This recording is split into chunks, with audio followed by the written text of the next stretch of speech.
12 месяцев. Было у матери две дочки. Одна родная, другая падчерица. Родную она очень любила, а падчерицу терпеть не могла. И все из-за того, что Марушка красивей Алены была. Но Марушка не знала о своей красоте. У нее и мысли такой быть не могло. Мачеха, как только на нее взглянет, так и нахмурится. И она думала, что, наверное, чем-нибудь мачехе не угодила. Пока Алена то наряжалась да прихорашивалась, то по горнице расхаживала или на дворе прохлаждалась, то на улице разгуливала.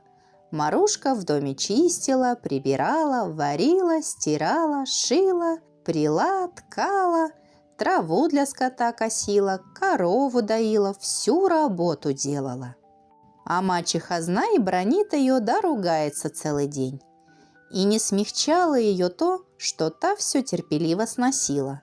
Напротив, от этого она обращалась с бедной девушкой все хуже и хуже. А все из-за того, что Марушка с каждым днем становилась все красивей, а Алена все безобразней. И подумала мачеха: какая мне радость держать красавицу-падчерицу в доме! Будут приходить парни в гости, станут влюбляться в Марушку и не захотят любить Алену. Потолковала она с Аленой, и надумали они такое, что никому другому и в голову бы не пришло. Однажды, было это вскоре после Нового года, трескучий мороз, захотелось Алене фиалок понюхать. Она и говорит: «Ступай, Марушка, в лес, набери мне букет фиалок. Хочу его к поясу приколоть. Очень мне хочется фиалочек понюхать». «Боже мой, милая сестрица, что это тебе в голову пришло? Слыханное ли дело, чтобы под снегом фиалки росли?» – ответила бедная Марушка. «Ах ты, гадкая грязнуха! Как ты смеешь разговаривать, когда я тебе приказываю?» – закричала на нее Алена. «Ступай сейчас же вон, и коли не принесешь мне фиалок, худо тебе будет». И мачеха выгнала Марушку из дому, дверь за ней захлопнула, да на ключ заперла. Заливаясь слезами, пошла девушка в лес. Снегу там целые сугробы, и нигде не следа ноги человеческой. Долго бродила Марушка по лесу. Голод ее мучил, мороз до костей пробирал. Вдруг видит вдали огонек. Пошла она на тот огонек и пришла на вершину горы. Там горел большой костер, а вокруг костра лежало 12 камней. И на тех камнях сидели 12 человек. 3 из них с белыми седыми бородами, 3 помоложе, 3 еще моложе и 3 совсем молодых. Сидят тихо, молча, неподвижно глядя на огонь. Это были 12 месяцев. Январь сидел на самом высоком камне. Волосы и борода у него были белые, как снег, а в руке он держал палку. Испугалась Марушка, совсем от страха помертвела. Но потом набралась храбрости, подошла поближе и попросила: «Люди добрые, позвольте мне погреться, я дрожу от холода».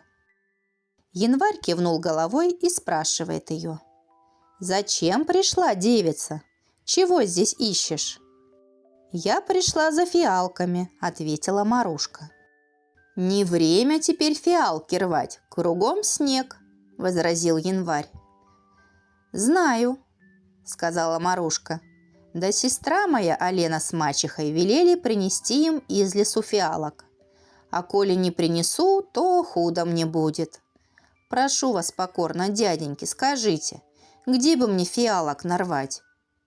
Тут сошел со своего места Январь, подошел к самому младшему месяцу, дал ему в руки палку и сказал: «Братец Март, садись ты теперь наверх, на мое место».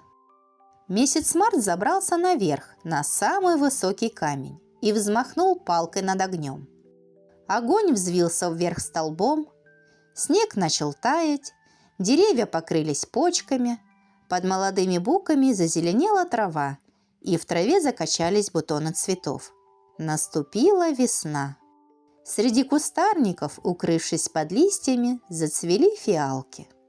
И увидела Марушка, что вся земля словно голубым платком покрыта. «Рви скорей, Марушка, рви скорей!» Стал торопить ее молодой Март. Марушка обрадовалась, стала рвать фиалки и скоро нарвала большой букет. Потом сказала месяцам спасибо и поспешила домой. Удивилась Алена, удивилась и мачеха, когда увидели, что она спешит домой с фиалками. Отворили они ей дверь, и весь дом наполнился запахом фиалок. «Где же это ты их нарвала?» – сердито спросила Алена. «Они растут высоко на горе под кустами. Их там видимо-невидимо», – спокойно ответила Марушка. Алена вырвала букет у нее из рук, прицепила его к себе к поясу, стала нюхать сама и матери дала понюхать, но сестре не сказала «понюхай». На другой день сидела Алена у печки, и захотелось ей ягод. «Ступай, Марушка, принеси мне ягод из лесу». «Боже мой, милая сестрица, что это тебе пришло в голову? Слыханное ли дело, чтобы под снегом ягоды росли?» «Ах ты, гадкая грязнуха!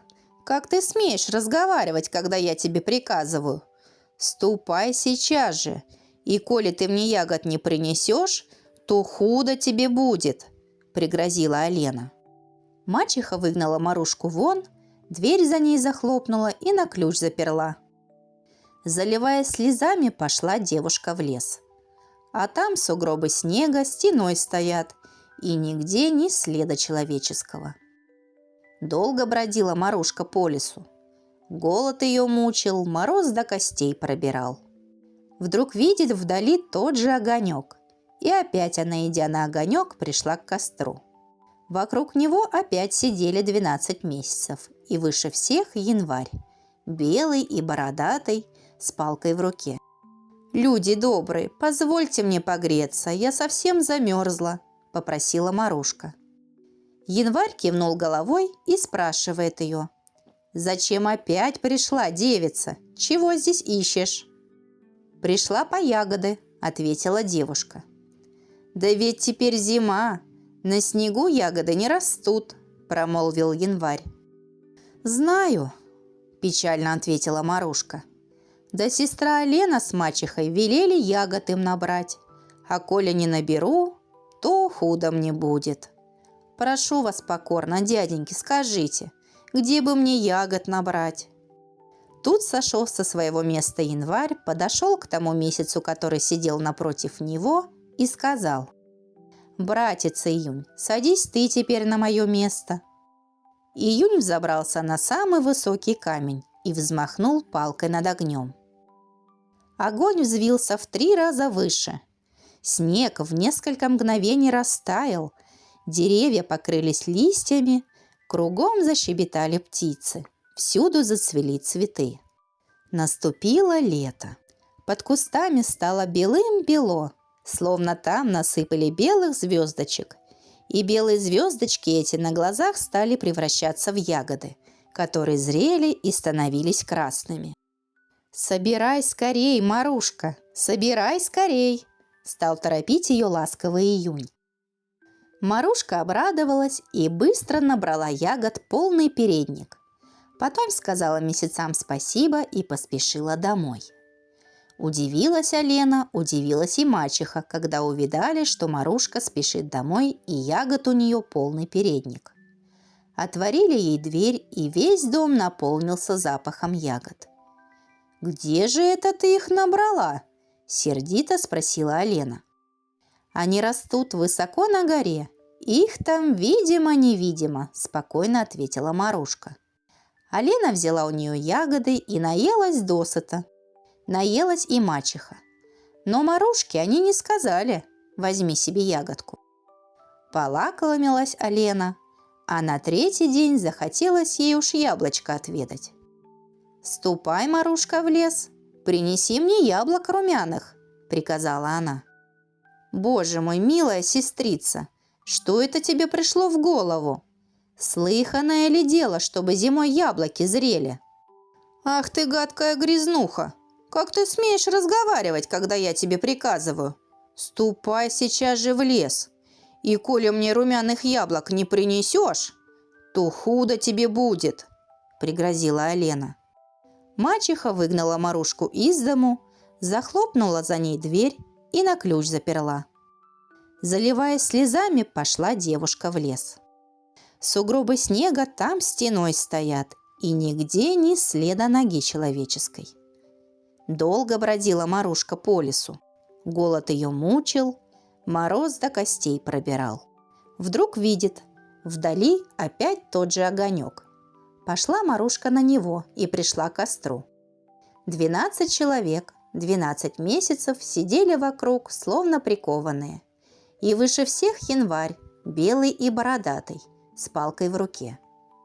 «Люди добрые, позвольте мне погреться. Мороз меня совсем донял», – попросила Марушка. Январь кивнул головой и спросил: «Зачем опять пришла девица?» «Пришла за яблоками румяными», – ответила девушка. «Теперь зима. Разве зимой зреют румяные яблоки?» – говорит Январь. «Знаю», – печально ответила Марушка. «Но Алена и мачеха пригрозили, что коли не принесу им румяных яблочек из лесу, то худо мне будет. Очень прошу вас, дяденьки, помогите мне еще раз». Сошел со своего места Январь, подошел к одному из старших месяцев, дал ему палку в руку и сказал: «Братец Сентябрь, садись на мое место». Сентябрь забрался на самый высокий камень и взмахнул палкой.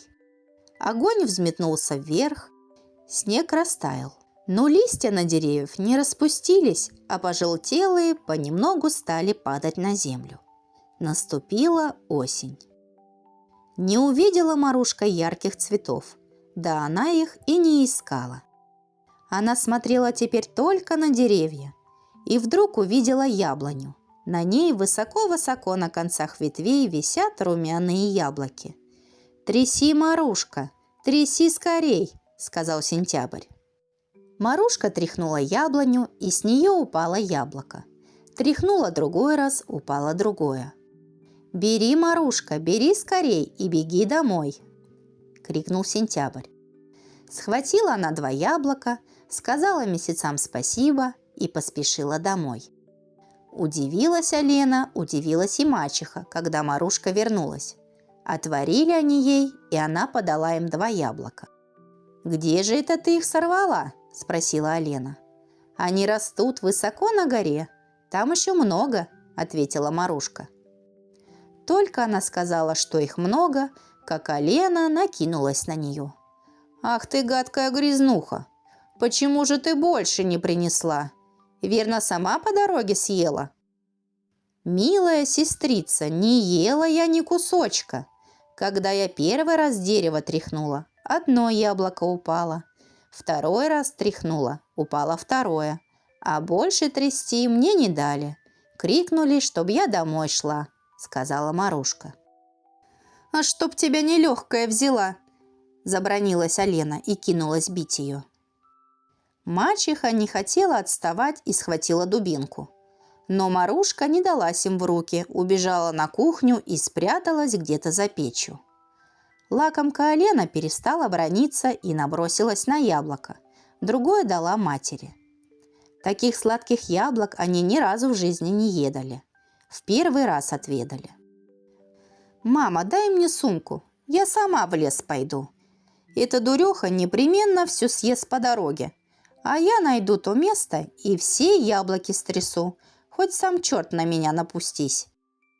Так кричала Алена, и мать напрасно ее отговаривала. Повесила Алена сумку на плечо, набросила платок на голову, закуталась хорошенько и пошла в лес. Мать только руки ломала в отчаянии от того, что ее дочка задумала. Пришла Алена в лес. Сугробы снега там стеной стоят, и нигде ни следа ноги человеческой. Бродила Алена, бродила, потому что охота яблочек поесть гнала ее все дальше и дальше. Ну, просто мучение. Вдруг увидала она вдали огонек, пошла на него и пришла к костру, вокруг которого сидели 12 человек 12 месяцев. Но она не поклонилась им, не попросила пустить ее к костру, а просто протянула руки и стала греться, будто огонь для нее и разведен. «Зачем пришла? Чего тебе надо?» – рассердился Январь. «Что ты меня расспрашиваешь, старик? Не твое дело. Куда хожу, зачем хожу?» – отрезала Алена и пошла на гору, словно яблоки там только ее и ждали. Январь нахмурился и взмахнул палкой у себя над головой. В одно мгновение небо покрылось тучами, костер погас, повалил снег, подул холодный ветер. А Лена ничего не видела на шаг перед собой. И все больше и больше тонула в глубоких сугробах. Руки и ноги у нее замерзли. Колени подломились, и, наконец, она упала в изнеможение. Ждет мать Алену, глядит в окошко, выходит посмотреть за дверь. Проходит час, другой, а Алены все нет и нет. Что, она от яблок не может никак оторваться, что ли? Пойду сама погляжу. Решила мать, взяла сумку, закуталась шалью и пошла дочку искать. Снег валит все гуще, ветер дует все сильней, сугробы стоят, как стены. Шагает она по сугробам, зовет дочь. Ни одна душа не отзывается. Заблудилась, сама не знает, куда забрела, ругает Алену. Руки и ноги у нее замерзли, колени подломились, упала и она. А Марушка дома приготовила обед, прибрала в избе и подоила корову. Ни Алены, ни матери все нету. «Что же это они так долго?» – беспокоится Марушка, садясь вечером за прялку. Сидит она за прялкой до поздней ночи, а о них ни слуху, ни духу.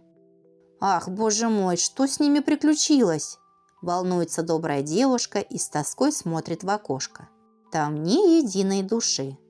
Только после утихшей вьюги сияют звезды.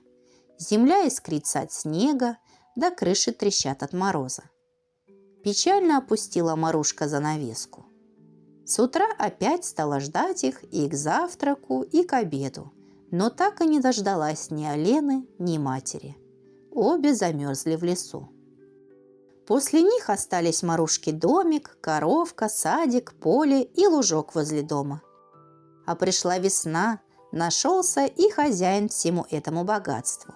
Красивый парень, который женился на доброй Марушке. И они славно зажили в любви и мире. Мир да любовь всего дороже.